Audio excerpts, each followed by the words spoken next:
First of all, thank you very much, Dr. Global, for the invitation. It's nice to be in Prague and to stay here in Prague, and I would like to do it myself. Yeah.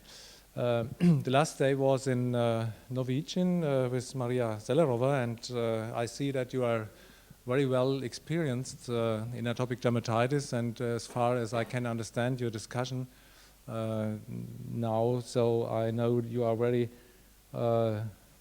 well equipped in that. I have a very special situation in my university city, so I will show you a little bit about. I'm working in a so-called psychodermatology department. It's in the clinic of psychosomatic medicine. I'm a dermatologist and allergologist, but I'm also educated in psychotherapy.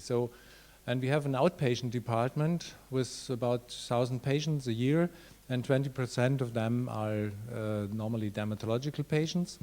We have an inpatient ward of psychodermatology with 180 patients with an average treatment of 40 days, so it's very long, but it's normally and usual in a psychosomatic clinic in universities in Gießen, in Germany. And we have a psychodermatology unit with about 40 patients a year, which we are treating inpatients. Most of them are atopic dermatitis or factitious disorders. And we have, this is the dermatological clinic in Gießen University, and my team see about 10% of all dermatological inpatients in this clinic. And beside that, we are working very strong in atopic dermatitis because we have a so-called Academy of Atopic Dermatitis in Germany. It's all over Germany, but this is the countryside, this is Gießen, so it's just in the middle of Germany. And we have some practices surrounding Gießen, so in some other cities, where we have the education program of atopic dermatitis. Probably you see the last publication from our group in the British Medical Journal, where we showed a randomized follow-up study with atopic dermatitis school in children and adults and parents up to 18 years. So this is my experience, and when I will start talking about following Maria Zellerova about the psychosomatic aspects, it's not really a new topic, because the topic is very old. You see, it's from the 1942 that emotional factors in atopic dermatitis were mentioned. So we are talking about very old things. And the other thing is that today all of our patients are speaking about stress and stress situations, and we know there are some distress, like the definition of Panconesi, that this definition is the nowadays stress factors. And this morning I'm not here, I was inside the city, so it was overcrowded with tourists, and so I think it was really stressful for most of them. And of course we have some endocrine reactions about stress. We have reactions which we know very good today, which kind of difficulties is coming out with immune cells.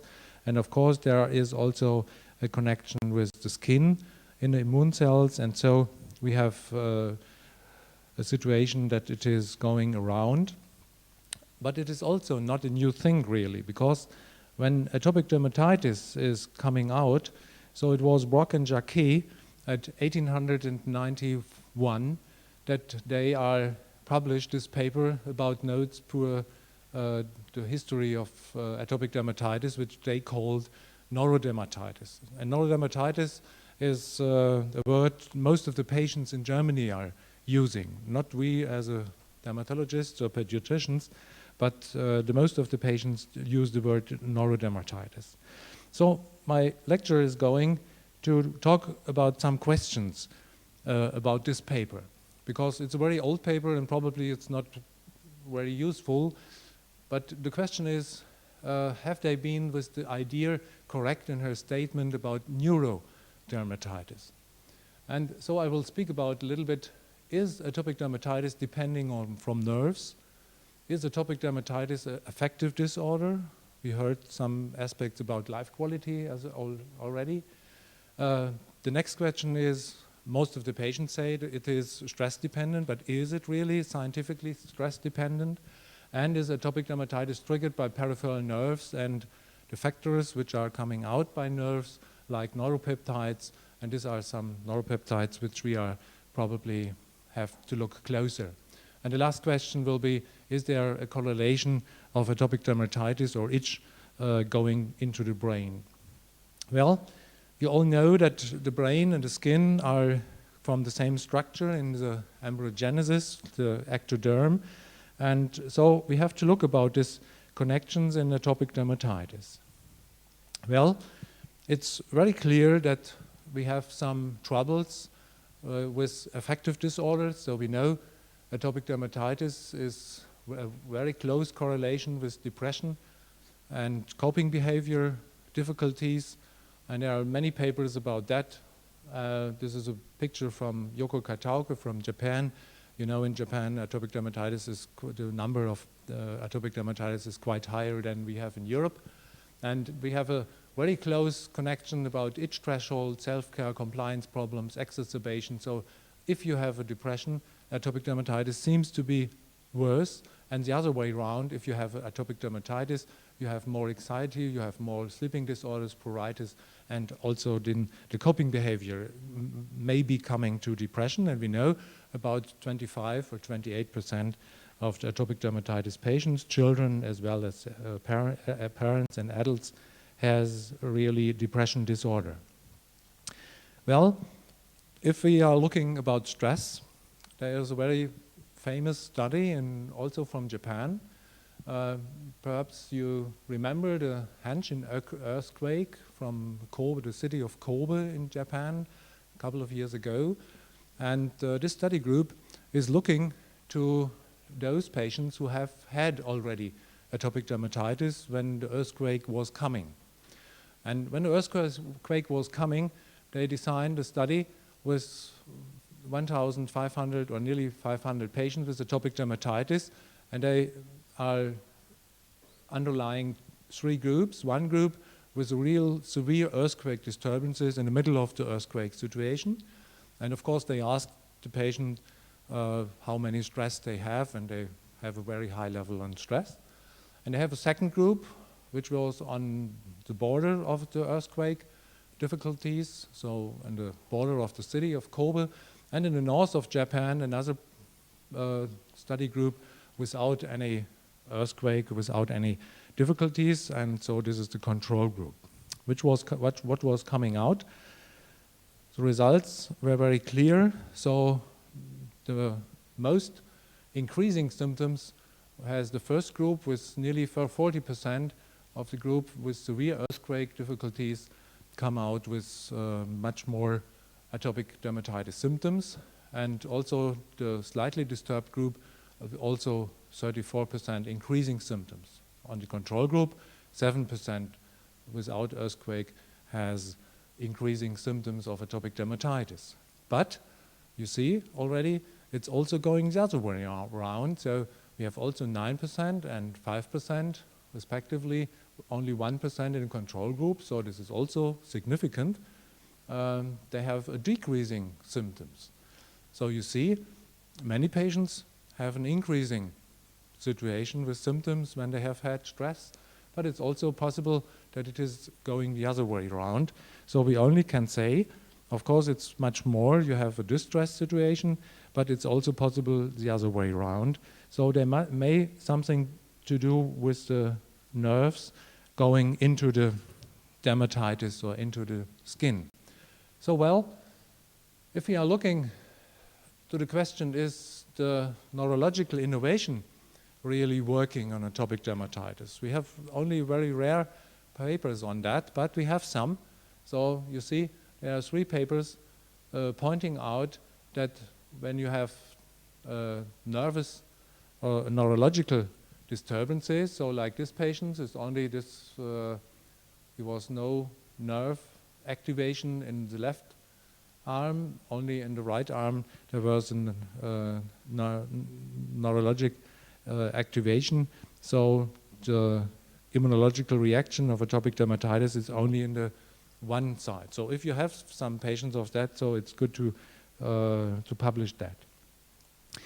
Well, when we look, is it possible really that nerves are going into the skin and react there with some other cells? And you see, probably from the beginning of the 90s, there are a couple of papers now that they show they are really with mast cells, with Langerhans cells or other immunological cells, there are quite close connections. You can show that electronically, and you see, for instance, these are the red ones are the receptors of morphine receptors. They are really in the skin. You see, they are on the upper layer of the skin, so they are going, the nerves are going into the upper skin, really into the epidermis, that they can react there immunologically. So the anatomic situation is very clear, and of course, and so my statement now is that probably atopic eczema may be also a neurogenic inflammation. What is a neurogenic inflammation? Neurogenic inflammation is redness and worms. We know that from atopic dermatitis with vasodilatation. We have a swelling with a plasma extravasation, also working in atopic dermatitis. Then the definition of neurogenic inflammation is a neuronal sensitization, that was also shown. And of course we have pruritus with a neuronal excitability. So it seems to be that atopic dermatitis also can be, if it is not allergologically, that it is possible to be a neurogenic inflammation. Let us look a little bit closer. If this is possible, you can see that in also these are nerve endings in the innervation of the upper layers of the epidermis, as I told you already. And if you look about some neuropeptides, this is my working group from Dr. Haberberger, who is now working in Australia. We have, for instance, CGRP, and you see these red are going, these are receptors going into the nerves or the peripheral nerves into the upper layers of the epidermis. And if you see, there's only 40 millimeters of skin, so you see how many nerves are inside this small histological situation, and you see also these are neuropeptides. Of course, we have to ask, are these neuropeptides are really working? Because we have many peptidases who are increasing the neuropeptides very, very quickly and very soon. And we don't know really what is going on. It is an increasing symptoms, or it is a decreasing symptoms, or whatever happened. We don't know it at the moment very, very, very clear. But we can say that this nerve endings, and I only speaking about the free nerve endings, not about other things like Pacini carpels and so on. You see, these are mostly the C fibers which are producing the nociception and thermoception, and this is all the C fibers which are producing, for instance, itch. This was a very famous paper from Martin Schmelz, who is showing that we have the itching, a very special C fibers in the upper dermis coming out, and this is different from pain. So we have really specifically working C fibers for itch. And of course, also another well-known neuropeptide is working, like acetylcholine, because acetylcholine is producing in the nerve endings, it's going to the immunological cells and then is working, and there is a signal going into the brain. And this is really working, so this is one of our studies which is just coming out. You see, the healthy controls have much more special cholinergic systems. These are some different receptors, like atopic dermatitis patients in the non-lesional and lesional situation. So they have significant lower situation, especially in the receptors of alpha-9 and alpha-7. So there is something, we don't know really what is going on there, but there may be some differences. And we have another differences, so probably what I will state it, or my hypothesis is that atopic dermatitis is also a neurogenic inflammation. And so it may be working that we have these connections between some inflammation reaction, probably NGF, I will tell you something about that now, and or substance P, or other neuropeptides which are coming out with the inflammation reaction. Maybe it's also only a tissue injury from excoriations or scratching. Maybe it's an allergological reaction, and then afterwards this neurogenic inflammation is going on, and we don't know what is working, what is coming out first. So the theory is, and this is not from me, that it's from Martin Steinhoff in Münster, a very famous researcher in the field. We have, of course, exogenous factors in atopic dermatitis, and we have the so-called endogenous factors, and that's what I'm talking about, that we have these nerve endings and these neuropeptides which are going into the epidermis. And I show you already that, of course, if you have some affective disorder, you are very anxious, you are very depressed, that then probably the situation is much worse than it is if you have not such affective disorders. So we have a sensory axon reflex, and then we have vasodilatation from the neurogenic inflammation, and then afterwards the edema, and then the immunomodulation may be the second result. Well, this may be a hypothesis, and we have to look more closer to that. Coming back to the question, are the stress situations really working? And probably which is going on this black box. And therefore we worked out a very special test, the so-called Trier social stress test. It's a situation like me. You are coming in front of some students who are looking very angry, and so normally if you have to tell you what's about you, what position you want to have and so on, and so this is normally a stress situation, and it's followed by an arithmetic question, so to counting from 1317 in 13 decades back, and if you make a fault you can go back to the start point.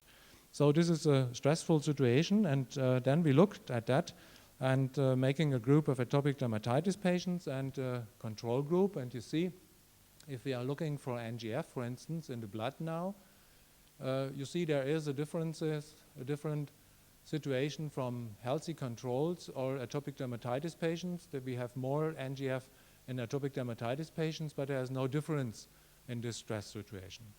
But another neuropeptide like BDNF, so the brain-derived nerve factor, this is different from atopic dermatitis patients in healthy controls. You see the atopic dermatitis patients have more BDNF after the stress and a lower stress situation, so this is a significant difference in this stress situation. So probably the neuropeptides are really working, but we have only looked in the blood, not in the skin at this moment.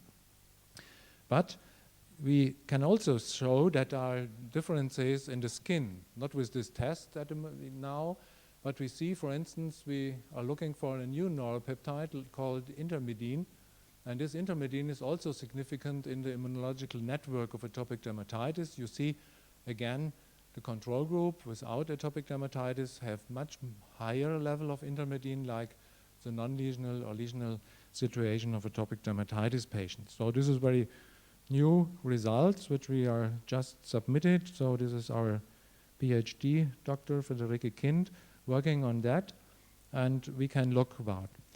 There are other studies also showing in the same direction, and you have to know them, I think.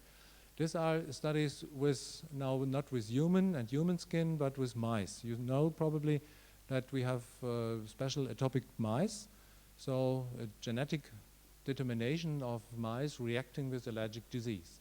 And the working group from Mrs. Peters is working in Berlin in the lab, and they are making sonic stress for this kind of mice, and of course with a control group without this stress situation, and they are looking about the mast cell nerve interactions in this sonic stress situation. So, and they can show quite clear that there is an enhanced substance P and fiber mast cell nerve contact after this stress situation, much more in the mice with the sonic stress in contradiction to the other group. So these are the mice that you can see how they are looking. And the same is coming out on the enhanced substance P fibers and mast cell degranulation if you are looking about vascular permeability. So you have also the same results. They are different. So you have more vasodilatation in this situation, and they look about in the skin now, and because it's difficult to look in the human skin, but in mice you can look in the skin. So in mice, this stress situation is really working. And then also another working group from Joy and collaborators are looking now in the human skin again. So they're looking about the skin barrier function. And also it's the same stress situation, and they make a sequential tape stripping, and you see the stressed group, it's only very few one, but the stressed groups are much higher than the control group. So I think we have some aspects to say that there is a quite close correlation between the skin and the brain. And the last question, which I was pointing out at the beginning of my lecture, was in which areas or which activity is probably going the itching situation into the brain. And we are working on that also with MIT, so with functional MIT. And the first study was only 5 healthy male. It's a difficult study situation. And we stimulated them with normal histamine prick test and also with a control situation and looking on the skin. And so we see these activities. So this is the contradiction between histamine and the control situation. And we see that it's not on the somatosensory cortex, which we are thinking about that, but also in other parts of the brain, like the frontal area or the lower areas of the brain. And also we see this is working also in emotional areas. So if you have itching sensations, you have, of course, you have sometimes some reactions on the somatosensory cortex. It's up like here, but most of them are in the caudate nucleus, temporal pole, amygdala, or even in the insula. And we know these areas very well from emotional reactions. So the itching situation is really going into emotional reactions. And we published this in the Journal of Investigative Dermatology. You can read it there. So I'm coming to the end. I want to try to answer these questions. And I think Brock and Jacquet, 1891, are probably correct because the ideas are not really new. Only we have new methods to look about that. So it's probably the atopic dermatitis is also, maybe not all, but many of them, a neurodermatitis or a neurogenic dermatitis, because atopic dermatitis depends really from nerves. Atopic dermatitis and affective disorders interact very clearly. Atopic dermatitis is really stress dependent. And atopic dermatitis is triggered by peripheral nerves and neuropeptides. I show you some of them. I don't show you the PAR receptors because I'm not very special educated with that, but Martin Steiner, for instance, is. And atopic dermatitis and itch correlate with brain activities. There's only very few papers, there are really only 5 papers in the world at the moment to deal with this situation, so we have to look about. And we can say possible therapy approach is also with these neuropeptides, or of course we have to look about psychotherapy in this brain reaction. Well, I have to show you my 3 working groups because I'm not the only one who can produce this. This is my psychodermatology working group with my secretary, and this is the neuroimaging working group in my university, and we have a close cooperation with the anatomy institute who are doing the receptor studies. Well, and then I have to thank for the invitation again, because it was very nice yesterday evening, I think, to have a couple of beer and I want to point out, because I'm member of the executive committee of European Society of Dermatology and Psychiatry, and we have in Poland, so it's very close to you, the next Congress next year. Thank you for your attention.